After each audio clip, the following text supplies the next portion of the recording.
What's up guys, GamerMD83 here, and I've got some news for you. So these past few weeks have been hot for Mass Effect 3 news. I've been getting all my news from Twitter, from the man himself, Casey Hudson. For those of you that don't know who Casey Hudson is, get out of my face. No, I'm just kidding. Casey Hudson basically leads the Mass Effect development team. I've been getting my news from that guy. Yeah, I know. I'm cool. No, I follow him on Twitter. You guys should too, because he releases so much information.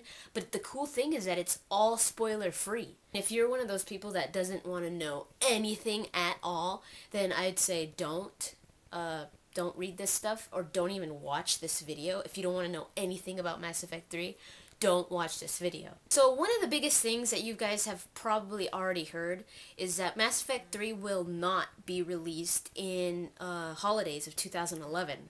They want to really focus on the development of Mass Effect to make it the best that they could. So it's going to be coming out in early 2012. They said in the first 3 months of the year it should be coming out, which has been pretty consistent with the Mass Effect titles. They have almost always been released in the beginning of the year. I can't remember about Mass Effect 1, but I know that Mass Effect 2 was released in January. So that's what's going to happen with Mass Effect 3. The wait is horrible, but we should be expecting a really good game.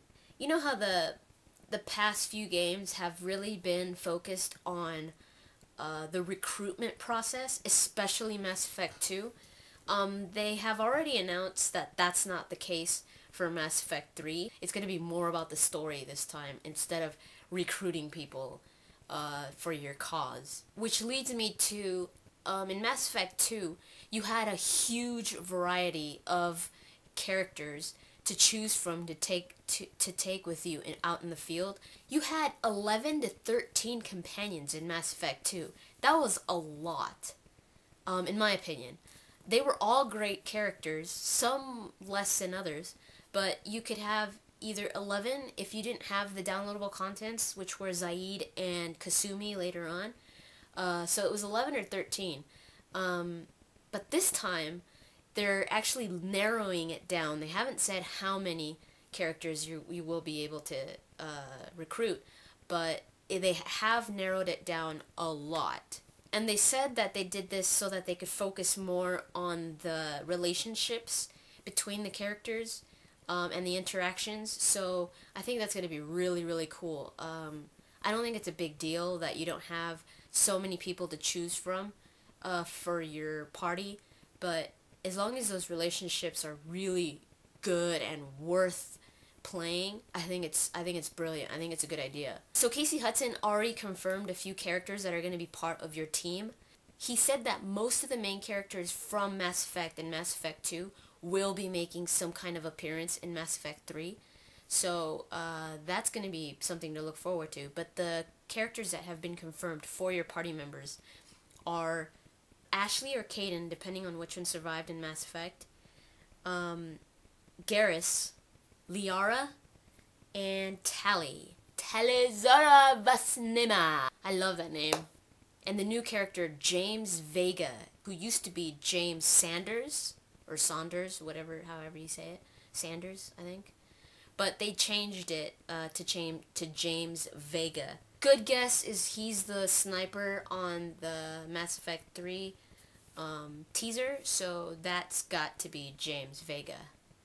He looks like a really cool guy. Another thing that they're bringing back from Mass Effect 1 that I thought was really cool is that you're going to be able to customize your armor and your weapons again.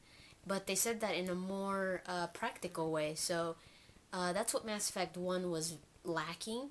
The armor customization and the weapon customization to be a little more practical.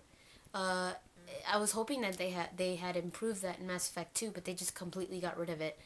But now it's going to be coming back, and it's going to be a little more practical to use. So I'm looking forward to that. If you guys have played Dragon Age, you know that in cutscenes where you're talking to someone, whether you're wearing a helmet or not, in the cutscene you always have it off, so you could see your character's face. It's always off. In Mass Effect and Mass Effect 2, that wasn't the case.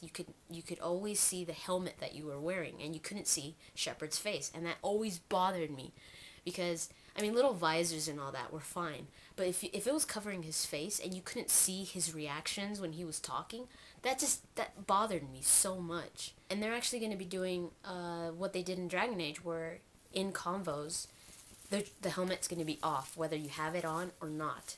So that's really cool. I love that they did that. I was always hoping that they would do that. Also, remember the interrupts in Mass Effect 2? Those were so cool.